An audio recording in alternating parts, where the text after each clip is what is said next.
எல்லாருக்கும் வணக்கம்.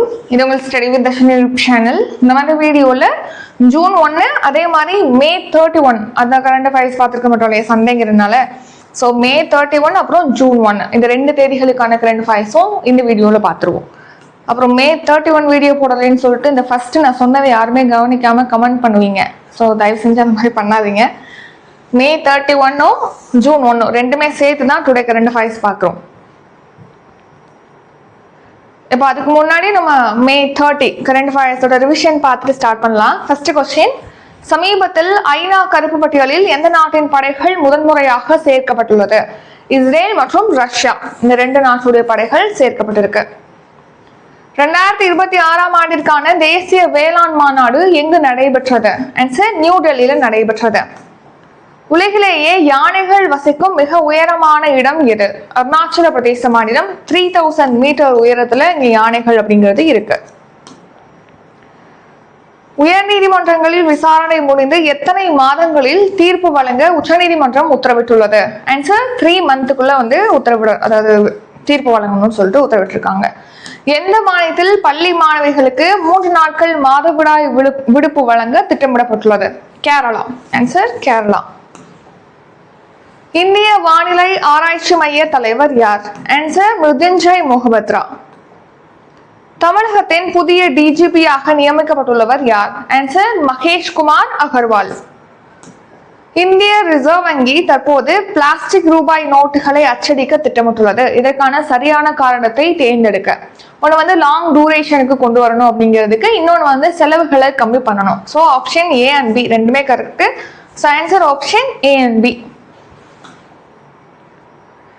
ஆசிய விளையாட்டு போட்டிக்கான தகுதி தேர்வில் பங்கேற்க உச்சநீதிமன்றம் யாருக்கு அனுமதி வழங்கியது? வினேஷ் போகாத்துக்கு அனுமதி கொடுத்திருப்பாங்க. அவங்க தகுதி போட்டியிலே இப்போ தோல்வி அடைச்சிட்டாங்க அப்படின்னு சொல்லிட்டு தெரிவிச்சிருக்காங்க. இப்போ டுடே கரண்ட் அஃபேர்ஸ் பார்க்கலாம். ஜூன் 1. ஸோ இந்த மந்த் ஃப்ரெஷ்ஷாக ஸ்டார்ட் ஆகுது. ஸோ நிறைய பேர் பார்ப்பீங்க இந்த வீடியோவை. அதுக்கப்புறமா ஒவ்வொரு நாள் போக போக பாதி பேர் விட்டுருவீங்க. ஸோ அப்படி எப்போதுமே பண்ணாதீங்க. ஸ்டார்ட் பண்ணுறோம் அப்படின்னா கடைசி வரைக்கும் பார்க்கணும், சரிங்களா? கிவ் அப் பண்ணிடக்கூடாது. ஸோ இன்னைக்கு ஒரு குவாட் பார்த்துட்டு இந்த கரண்ட் அஃபேர்ஸை ஸ்டார்ட் பண்ணலாம். ஸோ கவனிங்க. when the road gets bumpy you don't leave the car, you put seat belt on. அதாவது என்னன்னா, எப்போதுமே நம்ம கார்ல போயிட்டு இருக்கும்போது ரோடு மேடும் பள்ளவுமா இருக்கு, கரடு முரடான ரோடுக்குள்ள போற மாதிரி இருக்கு அப்படின்னா நீங்க கார்ல இருந்து நீங்க இறங்கிட மாட்டீங்க. என்ன பண்ணுவீங்க? தொடர்ந்து தான் பயணிப்பீங்க. என்ன பண்ணுவீங்க? சீட் பெல்ட் போட்டு இன்னும் சேஃப்டியா பயணிப்பீங்க. அப்படித்தானே? நம்ம ஒரு ப்ராப்ளம் வருது அப்படிங்கிறதுனால அந்த இடத்துல நம்ம ஸ்டாப் பண்ணிடுவோமா? கிடையாது. வாழ்க்கையிலே அப்படிதான். உங்களுக்கு கஷ்டமான நாட்கள் வரலாம், சோகமா இருக்கக்கூடிய நாட்கள் வரலாம், உங்களுக்கு வேணுங்கிறது கிடைக்காம இருக்கிற நாட்கள் இருக்கலாம். அதுக்காக நீங்க காரை விட்டு இறங்கிடாதீங்க. சீட் பெல்ட் போட்டுக்கங்க. ஸோ அதை தொடர்ந்து கிடைக்கிறதுக்கு நம்ம என்னென்ன விஷயம்லாம் பண்ணணுமோ அந்த விஷயங்களை நீங்க பண்ணணுமே தவிர்த்து காரை விட்டு நீங்க என்னைக்குமே இறங்கிடக்கூடாது. ஜேர்னி அப்படிங்கிறப்போ நீங்க தொடர்ந்து போகணும், ஸ்டாப் பண்ணிடக்கூடாது. கஷ்டமான காலங்கள் வருது அப்படின்னா அதுக்கு என்ன பண்ணணும்? சீட் பெல்ட் கார்ல போட்டிருக்க மாதிரி வேற என்ன பண்ணணும் வாழ்க்கையில, அதுதான் நீங்க தொடர்ந்து பண்ணணும். ஸோ இப்போ நம்ம டுடே கரண்ட் அஃபேர்ஸ் பார்க்கலாம். அப்பாயின்மெண்ட்ஸ். இந்தியாவின் புதிய முப்படை தலைமை தளபதியாக பொறுப்பேற்று கொண்டவர் யார்? ஆன்சர் NS ராஜா சுப்பிரமணி தான் முப்படை தலைமை தளபதியா பொறுப்பேற்றிருக்கார். இது நம்ம ஏற்கனவே பார்த்திருப்போம். ஸோ இப்போ அப்ப நியமிக்கப்பட்டிருக்காருன்னு சொல்லியிருப்போம். இப்போ இவரு பொறுப்பேற்றிருக்காரு. இன்னொன்று விஷயம் என்னன்னா, இவர் நம்ம தமிழ்நாட்டை சேர்ந்தவர். தமிழ்நாட்டிலேருந்து ஃபர்ஸ்ட் முப்படை தலைமை தளபதி. மொத்தமா பார்த்தோம் அப்படின்னா 3வது முப்படை தலைமை தளபதி. இவருக்கு முன்னாடி இந்த பொறுப்புல இருந்தது யாருன்னா அனில் சௌஹான். ஸோ அனில் சௌஹான் அவருடைய பதவி காலம் முடிஞ்சிருச்சு. ஸோ அதை அடுத்து ராஜா சுப்பிரமணி தமிழ்நாட்டை சேர்ந்தவர் முப்படை தலைமை தளபதியா இப்போ பொறுப்பேற்றிருக்காரு. இவர் பரம் விசிட் சேவா பதக்கம், அதி விசிட் சேவா பதக்கம், சேனா அப்புறம் விசிட் சேவா பதக்கங்கள்லாம் இவர் பெற்றிருக்காரு. So next recent news. Commonwealth chess கூட்டமைப்புடைய தலைவராக பரத் சிங் சௌஹான் அப்பாயிண்ட் பண்ணியிருக்காங்க. தமிழ்நாடு உணவுத்துறை செயலராக அமுதா அவர்கள் அப்பாயிண்ட் பண்ணியிருக்காங்க. தமிழ்நாட்டில் நம்ம நாட்டில் முதன்முறையா ஏஐக்காக ஒரு அமைச்சர் அப்பாயிண்ட் பண்ணியிருக்காங்கன்னா அது கேரளா தான் அப்பாயிண்ட் பண்ணியிருக்காங்க. ஸோ அவர் யாரு அப்படிங்கறது கமெண்ட் பண்ணுங்க. இது உங்களுக்கான கொஸ்டின். நெக்ஸ்ட் தமிழ்நாட்டிலையுமே இதே மாதிரி ஏஐக்கான அமைச்சர் அப்பாயிண்ட் பண்ணியிருக்காங்க. அவர் ஆர் குமார். நெக்ஸ்ட் சிங்கப்பெண் சிறப்பு அதிரடிப்படை திட்டத்துல ஐஜியாக பவானீஸ்வரி அப்பாயிண்ட் பண்ணியிருக்காங்க. தமிழக ஊழல் தடுப்பு இயக்குநராக அருண் அப்பாயிண்ட் பண்ணியிருக்காங்க. இந்திய வானிலை ஆராய்ச்சி மைய தலைவராக மிருத்யுஞ்சய் மொஹபத்ரா இருக்காரு. நெக்ஸ்ட் தமிழ்நாட்டுடைய புதிய டிஜிபி இப்போ ரிவிஷன்ல பார்த்தோம், மகேஷ் குமார் அகர்வால் வந்து அப்பாயிண்ட் பண்ணியிருக்காங்க. அடுத்து சிபிஐயோட இயக்குநராக பிரவீன் சூட் இருக்காரு. அவருடைய பதவி காலத்தை இன்னும் 1 இயர்க்கு எக்ஸ்டெண்ட் பண்ணியிருக்காங்க. இதெல்லாம் நம்ம ரீசெண்டா பார்த்த அப்பாயின்மெண்ட். அடுத்து அப்பாயின்மெண்ட் டாபிக் தான். கர்நாடகாவின் புதிய முதல்வராக தேர்வு செய்யப்பட்டவர் யார்? எகைன் இது நம்ம ஏற்கனவே பார்த்ததுதான், மறுபடியும் இப்போ வந்து தேர்வு செய்யப்பட்டிருக்காங்க, கன்ஃபார்ம் பண்ணியிருக்காங்க. அதனால எகைன் பார்க்குறோம். ஜூன் 3ஆம் தேதி வந்து இவர் பொறுப்பேற்க போறாங்க. Answer D K. சிவகுமார். இதுக்கு முன்னாடி சித்தராமையா இருந்தாரு. ஸோ என்ன பண்ணியிருப்பாங்கன்னா 2.5 years வந்து சித்தராமையா அவர்களும் அடுத்த 2.5 வருஷம் வந்து சிவகுமாரும் இருப்பாங்கன்னு சொல்லிட்டு தான் பதவி ஏற்றிருப்பாங்க. ஸோ அதன்படி 2 வருஷம் தாண்டி போகவும் இவர் பதவியை ராஜினாமா பண்ணிட்டாங்க. டி.கே. சிவகுமார் வந்து ரிமைனிங் உள்ள இயர்ஸ்க்கு வந்து சிஎம்மா இருப்பாங்க. ஸோ நெக்ஸ்ட் எலெக்ஷன் வந்து 2028 நடக்கும் அப்படின்னும் சொல்லியிருக்காங்க. அங்கே கர்நாடகாவுடைய ஆளுநர் யாருன்னா ஆளுநர் தாவர் சந்த் கெலாட் அவர்கள் தான் வந்து ஆளுநர். அடுத்த ரீசன் நியூஸ். கேரளாவுடைய புதிய முதலமைச்சராக வி.டி. சதீஷன் வந்து பொறுப்பேற்றிருக்காங்க. மேற்கு வங்கத்துல வந்து சுவேந்து அதிகாரி, பிஜேபி வின் பண்ணிருப்பாங்க, சுவேந்து அதிகாரி வந்து முதலமைச்சரா பொறுப்பேற்றிருக்காங்க. தமிழ்நாட்டுல விஜய் அவர்கள் 13வது முதலமைச்சர். அசாம்ல ஹிமந்த பிஸ்வா சர்மா முதலமைச்சரா பொறுப்பேற்றிருக்காங்க. அடுத்து கர்நாடகாவில் உள்ள நேஷனல் பார்க் அப்படின்னா ஒரு 5 நேஷனல் பார்க் இருக்கு. பந்திப்பூர் தேசிய பூங்கா ஒண்ணு, அடுத்து நாகர்கோலே டைகர் ரிசர்வ், அதாவது நாகர்கோலே புலிகள் காப்பகம், அடுத்து பனர்கட்டா தேசிய பூங்கா. இந்த நாகர்கோலே டைகர் ரிசர்வ் வந்து ராஜீவ்காந்தி தேசிய பூங்கா அப்படின்னு சொல்றாங்க. அடுத்து குத்ரெமுக் தேசிய பூங்கா, அன்ஷி தேசிய பூங்கா. ஸோ 5 நேஷனல் பார்க் வந்து கர்நாடகாவில் இருக்கு. ஸோ ரொம்ப ப்ரெஷர் பண்ணிக்க வேணாம் நேஷனல் பார்க்லாம் சொல்லும் போது. ஜஸ்ட் நம்ம எவ்ரிடே பார்க்க போகிறோம், எவ்ரிடே ஏதாவது ஒரு ஸ்டேட்டுக்கு நேஷனல் பார்க் பார்க்க போகிறோம். ஸோ உங்களுக்கு ஈஸியாக இருக்கும் எவ்ரிடே பார்க்கும்போது. அடுத்து மிஷன் மௌசம் திட்டத்தின் கீழ் இந்தியா சமீபத்தில் எதை வெற்றிகரமாக பரிசோதித்தது? ஸோ ஹை ஆல்டிடியூட் ட்ரோன், அதிக உயரத்தில் பறக்கக்கூடிய ட்ரோனை தான் இப்போ ரீசெண்டாக டெஸ்ட் பண்ணியிருக்காங்க. ஸோ ஆன்சர் அதிக உயரத்தில் பறக்கும் ட்ரோன். ஃபர்ஸ்ட் மிஷன் மௌசம் அப்படின்னா என்ன? இது 2024 லான்ச் பண்ண ஒரு ஸ்கீம். 2000 crore 2000 கோடியில் இது செயல்படுத்தப்படும் சொல்லியிருப்பாங்க. எதுக்காக இந்த ஸ்கீம் அப்படின்னா, இப்போ நமக்கு பருவநிலை மாற்றம் அப்படிங்கிறது இருக்கு, புவி வெப்பமடையுது, அதனால பருவநிலை மாற்றம் ஏற்படுது. ஸோ அதனால சரியான டைமுக்கு மழை வர டைமுக்கு மழை வர மாட்டேங்குது. அந்த காலம் அப்படிங்கிறது, சீசன் அப்படிங்கிறது சேஞ்ச் ஆகுது. அதிகமான மழை பொழிவு கணிக்க முடியாத அளவுக்கு மாறிட்டு இருக்கு இல்லையா? ஸோ அது ஒரு பக்கத்து நம்ம அதை பருவநிலை மாற்றத்தை தடுக்கிறதுக்கான மெஷர்மெண்ட் என்ன பண்ணணுமோ அதை பண்ணிட்டு இருக்கணும். அப்போ இந்த பருவநிலை மாற்றம் வரும்போதும் அதை எதிர்கொள்றதுக்கான ஒரு நவீன கால இந்தியாவை வடிவமைக்கணும். இப்போ மழை வருது அப்படின்னா அது எப்போ வரும், அதை நிகழ்நேரத்துல அதை பற்றிய தகவல்களை நம்ம தெரிஞ்சுக்கிறதுக்கான டெக்னாலஜியை இம்ப்ரூவ் பண்ணணும் அப்படிங்கிற வகையில தான் இந்த மிஷன் மௌசம் அப்படிங்கிறது லான்ச் பண்ணியிருப்பாங்க. ஸோ மிஷன் மௌசம்னா பருவநிலை மாற்றத்துக்கு ஏற்ற மாதிரியான ஒரு இந்தியாவை வடிவமைக்கணும் அப்படிங்கிறதுக்காக. ஸோ வெதர் ரெடி, கரெக்டாக வந்து வெதரை வந்து நம்ம கணிச்சிடணும் கரெக்ட் டைமுக்கு. அதே மாதிரி கிளைமேட் ஸ்மார்ட், இப்போ கிளைமேட் மாறும்போது அதுக்கேற்ற மாதிரியான தொழில்நுட்பங்களோட நம்ம இந்தியாவை மாற்றணும். ரெசிலியன் இந்தியா, ஸோ நிலையான ஒரு இந்தியா, பருவநிலை மாறினாலும் அதுக்கேற்ற மாதிரி நம்ம போவோம் நிலையான முறையில் அப்படிங்கிற மாதிரி தான் அதை நோக்கமாக கொண்டு தான் இந்த மிஷன் மௌசம் அப்படிங்கிறது லான்ச் பண்ணியிருப்பாங்க. 2000 கோடியில 2024 to 25 வரைக்கும் செயல்படுத்தப்படும் சொல்லியிருக்காங்க. புவி அறிவியல் அமைச்சகம் சார்பில் தான் இந்த ஸ்கீம் செயல்படுத்துறாங்க. ஸோ இது வந்து ஞாபகம் வச்சுக்கணும். So ministry of earth sciences, புவி அறிவியல் அமைச்சகத்தின் மூலமாக தான் இந்த ஸ்கீம் வந்து செயல்படுத்தப்படுகிறது. 2025 ஜனவரி 14 ஸ்டார்ட் பண்ணாங்க. புவி அறிவியல் அமைச்சகத்தின் கீழ் செயல்படுத்தப்படுது இந்த ஸ்கீம். அதிநவீன அதிக உயரத்துல பறக்கக்கூடிய ஹை ஆல்டிடியூட் ட்ரோனை வந்து இந்த திட்டத்தின் கீழ் டெஸ்ட் பண்ணியிருக்காங்க. டெஸ்ட் வந்து ஆந்திர பிரதேச மாநிலத்துல நெல்லூர் கடல் பகுதியில் நடந்திருக்கு. ஸோ இந்த ட்ரோனை யார் வடிவமைச்சிருக்காங்க அப்படின்னா தேசிய கடல் தொழில்நுட்ப நிறுவனம் தான் உள்நாட்டிலே வடிவமைச்சிருக்காங்க. இந்த ட்ரோன் எதுக்காகனா, இப்போ வளிமண்டலத்துல கண்காணிக்கிறது எந்த மாதிரி சிச்சுவேஷன் இருக்கு, அந்த வானிலை சிச்சுவேஷன் எப்படி இருக்கு, வெப்ப அலை இருக்கா, வெப்ப அலைக்கான அறிகுறிகள் இருக்கா, இல்ல மழை பெய்வதற்கான அறிகுறிகள் இருக்கா, இந்த மாதிரி வளிமண்டலத்துல கண்காணிப்பு நடத்துறது. சுற்றுச்சூழல், இப்போ காற்று மாசுபாடு இருக்குன்னா அது சம்பந்தமா ஆய்வு செய்யறது. வானிலை ஆய்வுன மிக துல்லியமாக நடத்துறதுக்கு இந்த ட்ரோன் வந்து யூஸ்ஃபுல்லா இருக்கும் அப்படின்னு சொல்லி இது ஒரு டெக்னாலஜி ஹெல்ப்ஃபுல்லா இருக்கும்னு சொல்லியிருக்காங்க. Central government scheme. பிரதமர் ஸ்வாநிதி திட்டம் எந்த ஆண்டு தொடங்கப்பட்டது? 2020 ஜூன்ல வந்து லான்ச் பண்ணியிருப்பாங்க இந்த ஸ்வாநிதி ஸ்கீம் அப்படிங்கிறத. அதாவது ஸ்ட்ரீட் வெண்டார்ஸ், தெருவோர வியாபாரிகள் இருக்காங்க இல்லையா, அவங்களுக்கு கடனுதவி வழங்கணும், அந்த கரோனா டைம்ல வந்து கடனுதவி வழங்கணுங்கிறதுக்காக இனிஷியலா அதை லான்ச் பண்ணியிருப்பாங்க. ஸோ ஸ்ட்ரீட் வெண்டார்ஸுக்கு வந்து 50,000 ரூபாய் வரைக்கும் இந்த ஸ்கீம்ல வந்து கடனுதவி அப்படிங்கிறது கொடுக்குறாங்க. அதுலயுமே இந்த கடன்லாம் கரெக்டா திருப்பி செலுத்திட்டாங்க அப்படின்னா அவங்களுக்கு யூபிஐயோட இணைக்கப்பட்ட ரூபே கார்டு, ஒரு 30,000 ரூபாய் வரைக்கும் கடன் பெறக்கூடிய ரூபே கார்டும் ப்ரொவைட் பண்றதா சொல்லியிருக்காங்க. ஸோ இந்த பிஎம் ஸ்வாநிதின்னு பார்க்கணும் இல்லையா, அதோட ஃபில் ஃபார்ம் என்ன அப்படின்னா PM street vendors Atma Nirbhar நிதி ஸ்கீம். அதுதான் வந்து இதோட ஃபில் ஃபார்ம்.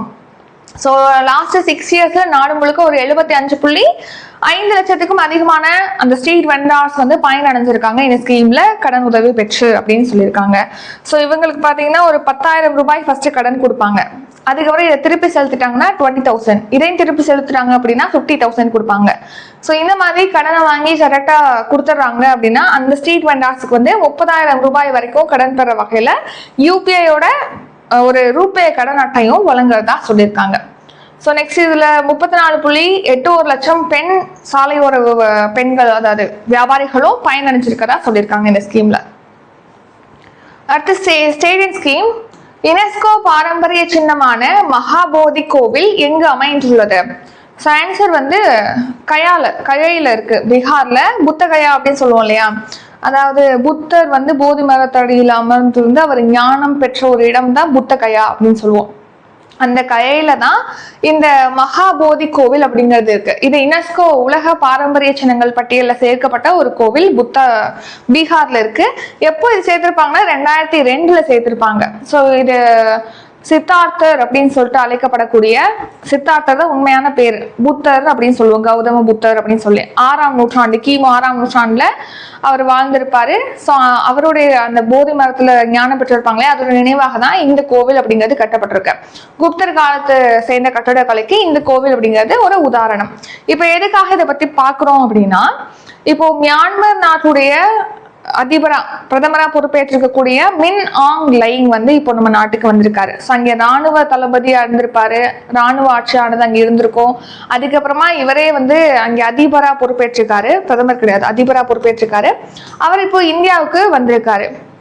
இந்தியாவுடைய மகாசாகர் கொள்கை, அப்புறம் அண்டை நாடுகளுக்கு முன்னுரிமை கொள்கை, அப்புறம் கிழக்கு நோக்கிய கொள்கை, இந்த கொள்கையெல்லாம் பார்த்தீங்கன்னா ஒரு முக்கியமான நாடா மியான்மர் நாடு அப்படிங்கிறது இருக்கு. ஸோ அது மட்டும் இல்லாம இப்போ தீவிர பாதிப்பு இருக்கக்கூடிய நாகாலாந்து, மணிப்பூர் இந்த ஸ்டேட்டோட பார்டர் ஷேர் பண்ணது இந்த மியான்மர் கண்ட்ரி. நம்ம எவ்வளோ லென்த்துக்கு வந்து லேண்ட் பார்டர் வந்து மியான்மரோட ஷேர் பண்றோம் அப்படின்னா 1640 கிலோமீட்டர் லென்த்துக்கு ஷேர் பண்றோம். அடுத்து பீகார்ல உள்ள ஒரே ஒரு நேஷனல் பார்க் எது அப்படின்னா அது வால்மீகி தேசிய பூங்கா தான், பீகார்ல உள்ள ஒரே தேசிய பூங்கா. அடுத்து ஸ்டேட் ஸ்கீம். நௌசேனா சௌரியவாடிகா எனும் திறந்தவெளி கடற்படை அருங்காட்சியகம் எங்கு திறக்கப்பட்டுள்ளது? லக்னோல, உத்தரப்பிரதேசத்துல லக்னோல தான் இப்போ நௌசேனா சௌரியவாடிகா அப்படிங்கிற திறந்தவெளி கடற்படை அருங்காட்சியகம் அப்படிங்கிறது ஓபன் பண்ணியிருக்காங்க. யார் ஓபன் பண்ணி வச்சிருக்காங்கன்னா ராஜ்நாத் சிங், பாதுகாப்பு அமைச்சர் ராஜ்நாத் சிங் அவர்கள் தான் ஓபன் பண்ணி வச்சிருக்காங்க. ஸோ போர்க்கப்பல், நீர்மூழ்கி கப்பல், அப்புறம் கடற்படை விமானங்கள், ஆயுதம் இதெல்லாம் காண்பிக்கும் வகையில் இந்த அருங்காட்சியகம் அப்படிங்கிறது அமைக்கப்பட்டிருக்கு. எங்கன்னா லக்னோல அமைச்சிருக்காங்க. ஸோ உத்தரப்பிரதேச சுற்றுலாத்துறையும் இந்திய கடற்படையும் இணைஞ்சுதான் இந்த திறந்தவெளி அருங்காட்சியகத்தை அமைச்சிருக்காங்க. அடுத்து உத்தரப்பிரதேச மாநிலத்தில் உள்ள நேஷனல் பார்க் அப்படின்னு பார்த்தோம்னா அது துத்வா நேஷனல் பார்க், துத்வா தேசிய பூங்கா தான் உத்தரப்பிரதேச மாநிலத்தில் உள்ள தேசிய பூங்கா. Defence current affairs. பிரகதி ஒருங்கிணைந்த பயிற்சி எங்கு நிறைவடைந்துள்ளது? ஆன்சர் மேகாலயால உம்ரோயில தான் இந்த பிரகதி பயிற்சி ஃபர்ஸ்ட் எடிஷன் இந்த வருஷம் தான் நடத்தினாங்க. 13 நாடுகள் இதுல பங்கேற்றிருந்தாங்க அப்படின்னு பார்த்திருப்போம். ஸோ ஃபர்ஸ்ட் டைம் இது கண்டக்ட் பண்ணியிருக்காங்க இந்தியாவில் அப்படிங்கிறதுனால கவனிச்சுக்கணும்.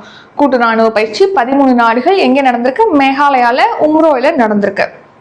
ஸோ 13 நாடுகள்னா இந்தியா தான் இதை நடத்துறாங்க. அடுத்து Bhutan, Cambodia, Indonesia, Laos, Malaysia, மாலத்தீவு, மியான்மர், நேபாளம், பிலிப்பைன்ஸ், செஷல், இலங்கை, வியட்நாம் இந்த நாடுகள்லாம் இதுல பங்கேற்றிருக்கு. ஸோ அதே தான் இதுல மேல என்ன கண்டென்ட் சொல்லியிருந்தோமோ அதே தான் இங்கே இருக்கும். சயின்ஸ் அண்ட் டெக் அரசு துறைகள் மீதான குறைகளை தெரிவிக்க தொடங்கப்பட்ட ஏஐ உரையாடல் தளம் எது? ஆன்சர் சமாதான் தீதி. சமாதான் தீதி அப்படிங்கிற பேர்ல ஒரு உரையாடல் தளம், ஏஐ உரையாடல் தளத்தை இன்ட்ரடியூஸ் பண்ணியிருக்காங்க. எதுக்காகனா அரசு விஷயங்கள்ல ஏதாவது குறைகள் இருக்கு அப்படின்னா அந்த குறைகளை நீங்க சொல்லலாம்.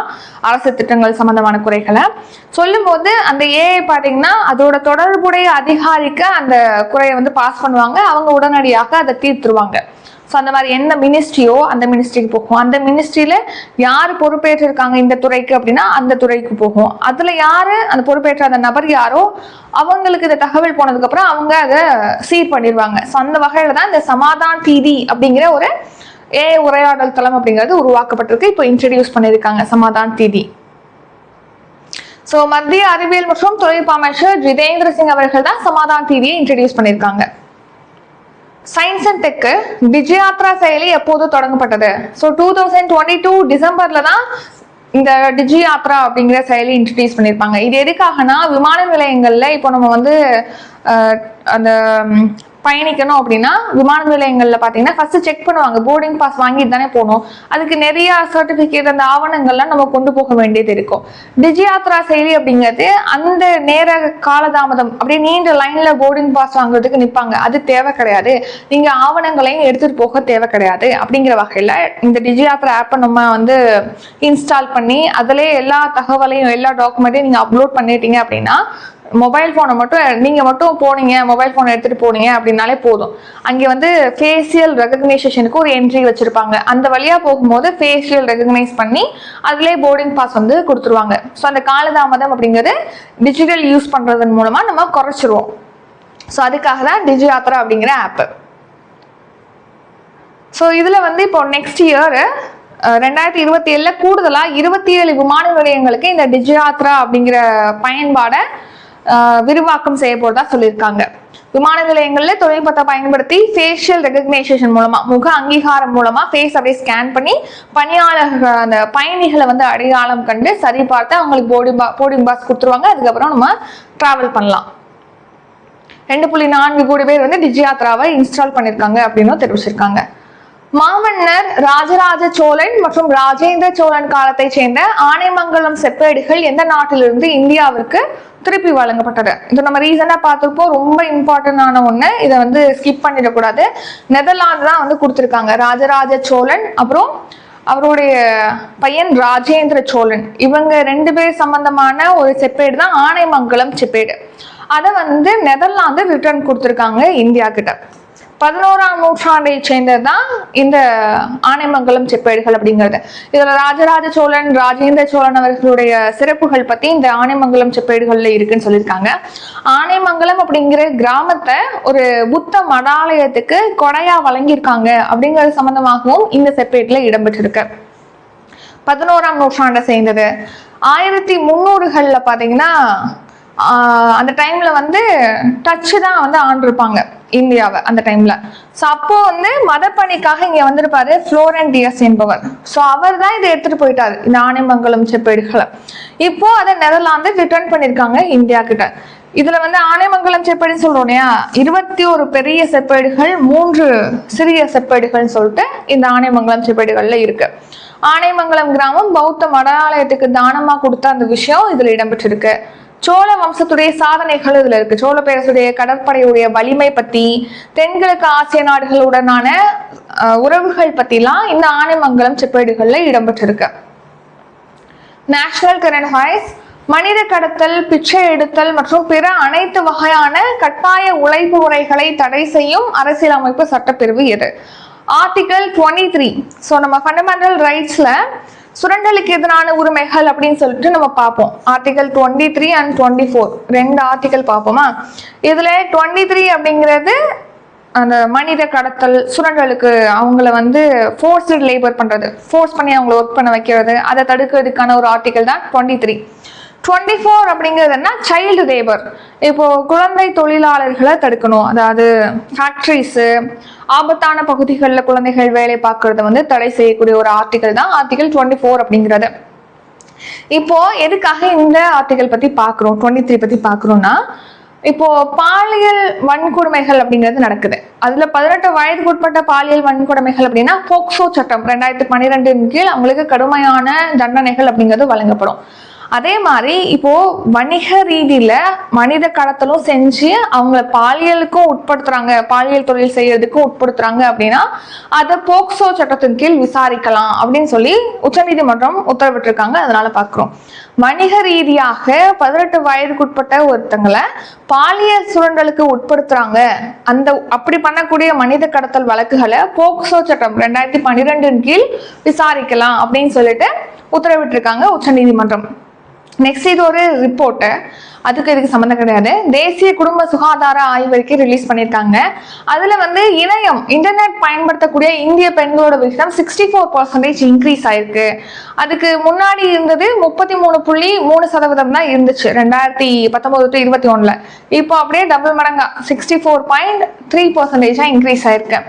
வங்கி கணக்குகள் வச்சிருக்கக்கூடிய பெண்களோட பர்சன்டேஜும் 89% இன்க்ரீஸ் ஆயிருக்கு. இம்பார்ட்டன்ட் டே, கோவா மாநிலம் உருவான தினம் எந்த நாளில் அனுசரிக்கப்படுகிறது? மே 30 தான் கோவா மாநிலமா உருவாயிருக்கும். 1961 கோவா இந்தியாவோட சேர்க்கப்பட்டது, போர்ச்சுகீஸ் ஆட்சியிலிருந்து விடுவிக்கப்பட்ட. ஸோ அப்போ யூனியன் டெரிட்டரி அப்படிங்கிற அந்தஸ்து தான் கொடுத்துருப்பாங்க. அதுக்கப்புறம் மாநில அந்தஸ்து அப்படிங்கிறது மே 30 வந்து கொடுத்துருப்பாங்க. அதை நம்ம மே 30 கோவா மாநில உருவான தினம் அப்படிங்கிறது செலிப்ரேட் பண்றோம். 1987 கோவாக்கு மாநில அந்தஸ்து கொடுத்துருப்பாங்க. இந்தியாவோட 25வது மாநிலமா உருவாயிருக்கும் கோவா. ஸோ இது எப்போ போர்ச்சுகீஸ் ஆட்சியிலிருந்து விடுவிக்கப்பட்டது அப்படின்னா 1961 டிசம்பர் 19. ஸோ 1987 மாநில அந்தஸ்து கொடுத்திருப்பாங்க. 1961 இந்தியாவோட சேர்த்திருப்பாங்க போர்ச்சுகீசிய ஆட்சியிலிருந்து விடுவிக்கப்பட்டு. கோவால உள்ள நேஷனல் பார்க் எது அப்படின்னா பகவான் மகாவீர் தேசிய பூங்கா வந்து கோவால இருக்கு. நெக்ஸ்ட் ஸ்போர்ட்ஸ், 2026 ஆண்டுக்கான ஐபிஎல் போட்டியில் எந்த அணி வெற்றி பெற்றது? Answer RCB, Royal Challengers Bangalore அணி தான். இப்போ வந்து 19வது எடிஷன் நடந்துச்சு இந்தியன் பிரீமியர் லீக், அதாவது ஐபிஎல் போட்டியுடைய 19வது எடிஷன். அதுல ஃபைனல்ஸ்ல குஜராத் டைட்டன்ஸை வீழ்த்தி ஆர்சிபி ராயல் சேலஞ்சர்ஸ் பெங்களூர் அணி வந்து வின் பண்ணியிருக்காங்க. செகண்ட் டைம் தொடர்ந்து. ஏற்கனவே 18வது சீசன்ல இவங்க தான் வின் பண்ணாங்க, 19வது சீசன்லயும் அவங்க தான் வின் பண்ணியிருக்காங்க. அடுத்த ஸ்போர்ட்ஸ், சிங்கப்பூர் ஓபன் பேட்மிண்டன் தொடரில் சாம்பியன் பட்டம் என்ற இந்திய இணை எது? ஆன்சர் சாத்விக் சாய்ராஜ் மற்றும் சிராக் ஷெட்டி இணை வந்து வின் பண்ணியிருக்காங்க. இந்த சிங்கப்பூர் ஓபன் பேட்மிண்டன் போட்டியில வின் பண்ண இந்தியாவை சேர்ந்த ஃபர்ஸ்ட் பேர் வந்து இவங்க தான் அந்த சாத்விக் சாய்ராஜ் மற்றும் Chirag Shetty. Next short news, லெபனான்ல மலைப்பகுதியில் இருக்கக்கூடிய ஒரு பாதுகாப்பு முக்கியத்துவம் வாய்ந்த ஒரு பியூ போர்ட் அப்படிங்கிற கோட்டையை இஸ்ரேல் கைப்பற்றிருக்கு. அடுத்து அமேசானோட உரிமையாளர் ஜெஃப் பெசோஸ், அவருக்கு சொந்தமான ஒரு நிறுவனம் தான் ப்ளூ ஆரிஜின் விண்வெளி நிறுவனம். அங்கே ஒரு ராக்கெட் டெஸ்டிங்ல பாத்தீங்கன்னா அது வெடிச்சு சிதறி அந்த ஏவுதலை வந்து இப்போ ரொம்ப சேதம் அடைஞ்சிருக்குன்னு சொல்லியிருக்காங்க. அடுத்து இப்போ அரசு பணியில ஜாயின் பண்றாங்க அப்படின்னா அவங்க எல்லாருக்கும் ஊக்க மருந்து பரிசோதனை பண்ணணும்னு சொல்லிட்டு ஹிமாச்சல பிரதேச மாநில அரசு உத்தரவிட்டிருக்காங்க. நெக்ஸ்ட் சென்ட்ரல் கவர்மெண்ட் பாத்தீங்கன்னா பருத்திக்கான இறக்குமதி வரிக்கு வந்து விலக்கு அளிச்சிருக்காங்க. அக்டோபர் மந்த் வரைக்கும் எந்த ஒரு வரியும் கிடையாது எந்த ஒரு பருத்திக்கும் அப்படின்னு சொல்லியிருக்காங்க. அடுத்து 2026 ஜூன் இந்த டுடேக்கான கரண்ட் அஃபேர்ஸ் ரிவிஷன் பார்க்கலாம். இந்தியாவின் புதிய முப்படை தலைமை தளபதியாக பொறுப்பேற்றுக் கொண்டவர் யார்? NS ராஜா சுப்ரமணி. அதுக்கு முன்னாடி இப்போ நம்ம சேனல்ல வந்து current affairs test batch start ஆகுது. லாஸ்ட் இயர் ஜூன்லேருந்து இந்த வருஷம் ஆகஸ்ட் வரைக்கும் உள்ள 15 மந்த் கவர் ஆகிற டெஸ்ட் பேட்ச்.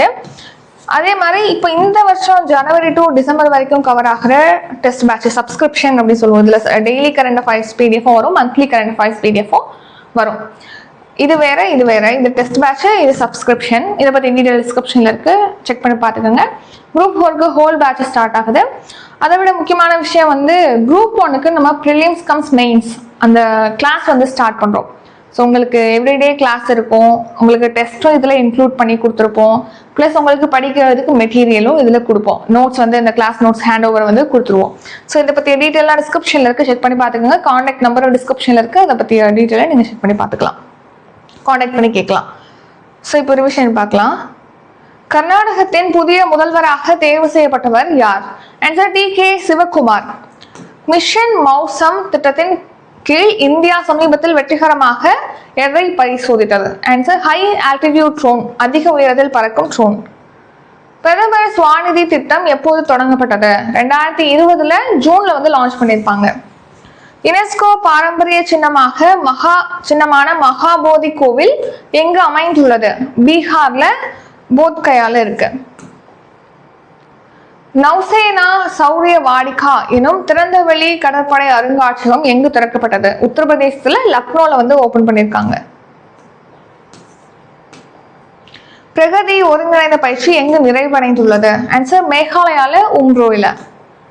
அரசு துறைகள் மீதான குறைகளை தெரிவிக்க தொடங்கப்பட்ட AI உரையாடல் தளம் எது? Answer சமாதான் TV. டிஜியாத்ரா செயலி எப்போது தொடங்கப்பட்டது? 2022 டிசம்பர்ல லான்ச் பண்ணிருப்பாங்க. மாமன்னர் ராஜராஜ சோழன் ராஜேந்திர சோழன் காலத்தை சேர்ந்த ஆனைமங்கலம் செப்பேடுகள் எந்த நாட்டிலிருந்து இந்தியாவிற்கு திருப்பி வழங்கப்பட்டுள்ளது? நெதர்லாந்து. மனித கடத்தல், பிச்சை எடுத்தல் மற்றும் பிற அனைத்து வகையான கட்டாய உழைப்பு முறைகளை தடை செய்யும் அரசியலமைப்பு சட்டப்பிரிவு எது? ஆர்டிகல் 23. கோவா மாநிலம் உருவான தினம் எந்த நாளில் அனுசரிக்கப்படுகிறது? ஆன்சர் மே 30. 2026 ஆண்டுக்கான IPL போட்டியில் எந்த அணி வெற்றி பெற்றது? ஆன்சர் ராயல் சேலஞ்சர்ஸ் பெங்களூரு அணி. சிங்கப்பூர் ஓபன் பேட்மிண்டன் தொடரில் சாம்பியன் பட்டம் வென்ற இந்திய இணை எது? சாத்விக் சாய்ராஜ் ரங்கிரெட்டி மற்றும் சிராக் ஷெட்டி. ஸோ இத்துடன் இன்றைக்கான கரண்ட் அஃபேர்ஸ் வீடியோ நிறைவடைகிறது. இந்த வீடியோ உங்களுக்கு பிடிச்சிருந்தா லைக் பண்ணுங்க, ஷேர் பண்ணுங்க. நம்ம சேனலை நீ இன்னும் சப்ஸ்கிரைப் பண்ணலன்னா மறக்காம சப்ஸ்கிரைப் பண்ணிக்கோங்க. நன்றி, வணக்கம்.